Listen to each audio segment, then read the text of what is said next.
So, hi guys! Welcome back to my mini vlog. So, for today's video is, i-update ko lang kayo dun sa mga in-order ko sa Shopee.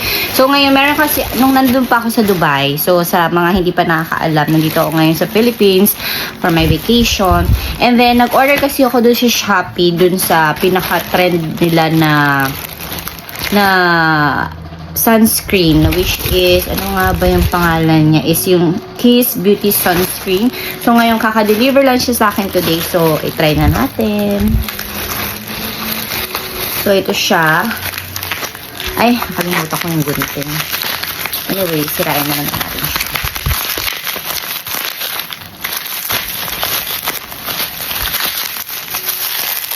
So, maganda rin yung pagkakabalos ni seller. So, actually, kakagising ko lang. And hindi naman ako masyado naglalagay na ng makeup. Most of the time, sunscreen na lang talaga yung nilalagay ko. Siguro pag aalis lang ako, dun lang ako mag-makeup. Okay. So, ngayon, ito yung itsura niya. So, nakalagay dito is SPF 90 na siya. And then, sunscreen cream na siya, and then may UVA, may UV plus high protection. So, kaya ako rin siya inabil kasi nga 90% nga siya, and then SPF 90 na siya, then multiple repair, protection film, tapos whitening na rin din siya.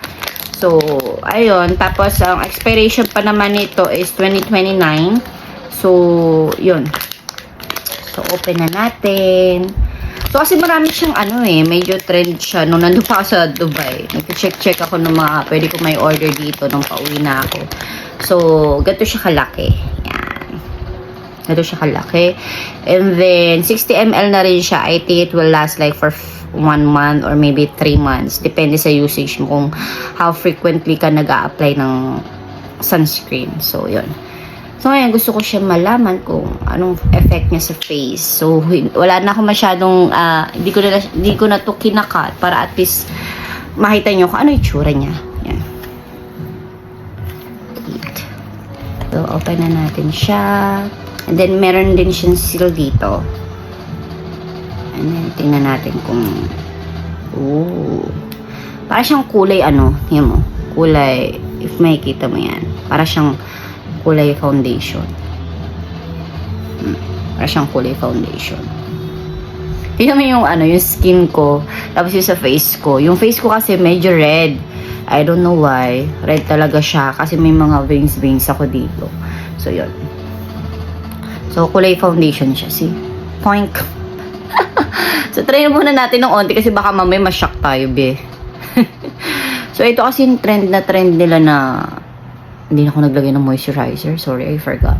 Kasi ako talaga, yung skin ko, talagang dry siya. Pero, let's see kung anong effect na to sa face.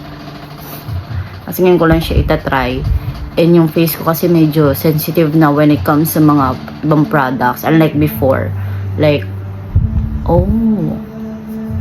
dry siya ha. Medyo mabilis siya mag-dry.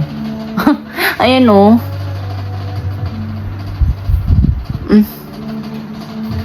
medyo madali siya mag-dry.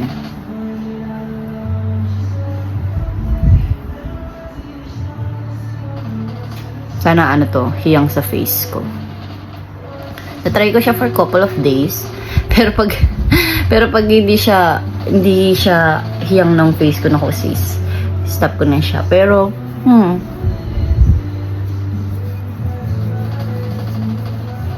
mabilis siya mag-dry.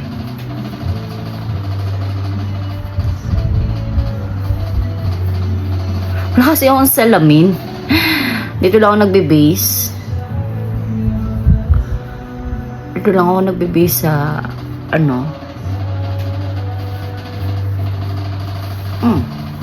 So, totoo naman, meron naman siyang whitening effect. Ayan, meron naman talaga siyang whitening effect. Pero, I don't know if I will like it. Then, yan. Ito ko na nalagay yan. So, I don't know guys kung like how you will rate it, but okay lang. As a sunscreen, yes, definitely it's okay, but it's too white on my face. Hindi ko lang sure. Kasi dito sa camera, it looks like that. Wait. So actually guys, sinry ko talaga siya nung kakagising ko lang. And then kasi talaga pagkagising ko talaga, yun lang yung ginagawa ko. Maghihilamos ako, toothbrush, and then maglalagay ako ng sunscreen for my protection. So I don't know, siguro mag-oxidize siya like in few minutes. I'm not that sure. Pero pag sa unang pagka-apply mo, like medyo maputi siya. And then yun nga, ang sabi nga dito is refreshing sunblock, effective whitening, and then smoothing daw. So, ang gusto ko kasi talaga dito is yung SPF 90. So, let's see. I will try it like for a couple of days. So, kung okay siya sa skin ko, definitely I will try it. So, ito na yung magiging dupe ko for my L'Oreal na sunscreen na moisturizer din at the same time. Kasi, like, ang ginagamit ko is yung Celetec na moisturizer and then yung L'Oreal ko na sunscreen. Kasi dun ako talaga hiyang.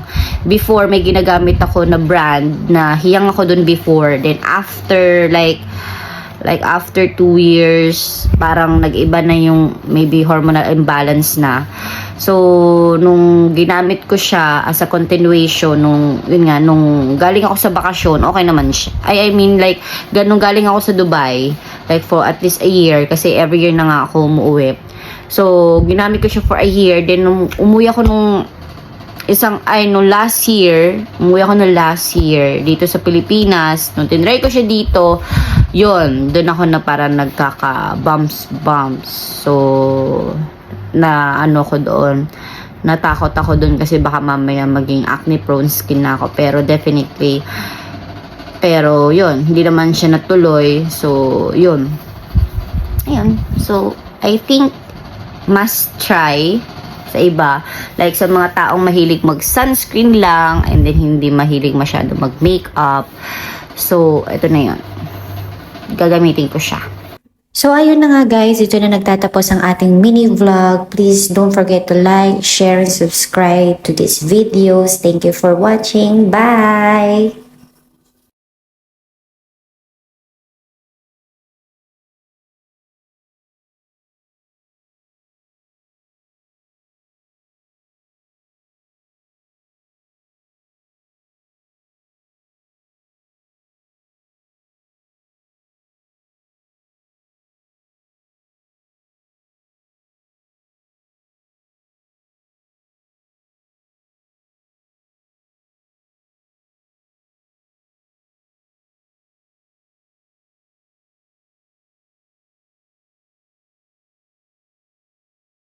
Sigaan.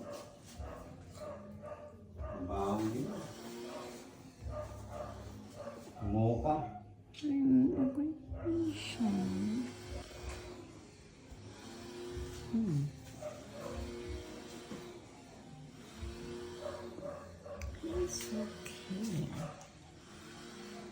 See?